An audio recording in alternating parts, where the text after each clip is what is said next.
Hi everyone. Thanks for watching.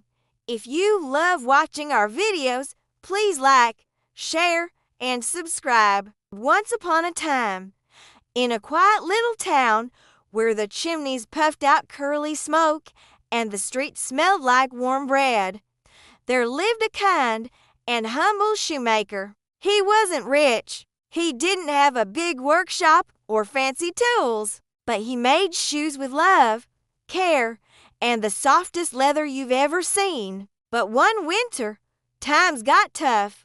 People stopped buying shoes, and the poor shoemaker had money left for just one last pair of shoes. "I'll cut the leather tonight and sew the shoes in the morning," he sighed. He carefully laid out the pieces of leather on his workbench and went to bed, hoping tomorrow would bring better luck.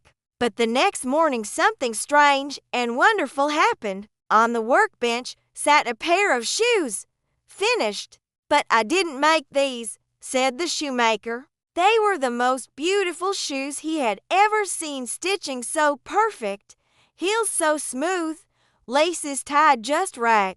Before he could even blink, a customer came in. "These are amazing. I'll take them," she said. She paid more than he expected, and with the money, he bought leather for 2 more pairs. The next morning, 2 pairs of shoes. That night, he laid the new leather out and went to sleep, and boom, perfect, magical, sparkly, even. This kept happening, night after night. 3 pairs, 4 pairs, each one more beautiful than the last. The shoemaker and his kind-hearted wife were amazed, but also curious. "Let's stay up and see who's helping us," said his wife. So they lit a candle, hid behind a curtain, and waited. At midnight, tiny footsteps tapped across the wooden floor. In came 2 little elves with pointy ears, tiny hands, and no shoes at all. They leapt up on the table, giggled, and got straight to work.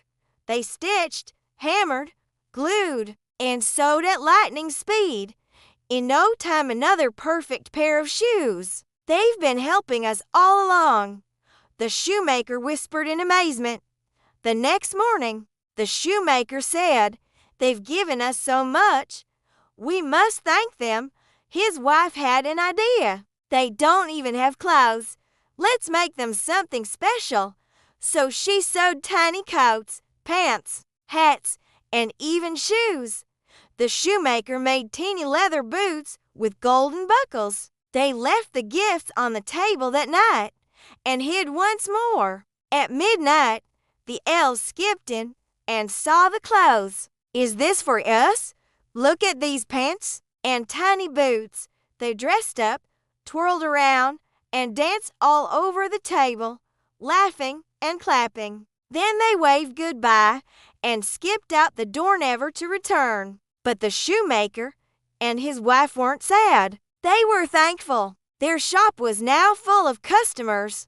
Their hearts were full of joy. And every time they made a new pair of shoes, they remembered the little elves who helped them when they needed it most. And that, dear friends, is the story of the elves and the shoemaker. A tale of kindness, magic, and a little help when you least expect it. Always remember, even small acts of help can make a big difference.